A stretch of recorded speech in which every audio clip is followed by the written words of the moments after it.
Wadau ndio watu wanahisi. Yeah, Dime sneeze, bless you.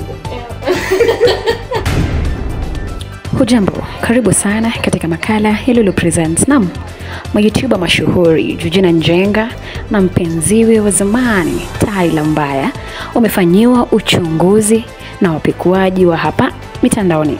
Na kwa kweli ni kama kidogo wanaonekana ni kana kwamba mambo kwa sasa yako sawa.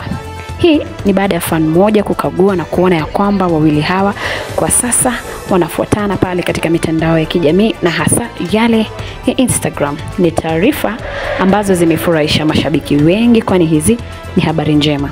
Taarifa hizi kwa sasa zinasubiriwa kuthibitishwa na wawili hao kama kwa kweli wamerudiana au la. Msikilizaji, asante sana kwa kujiunga na mimi. Asante kwa kuwa hapa na shukuru sana.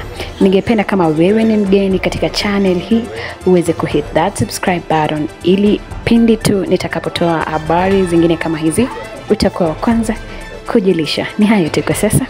Kwaheri.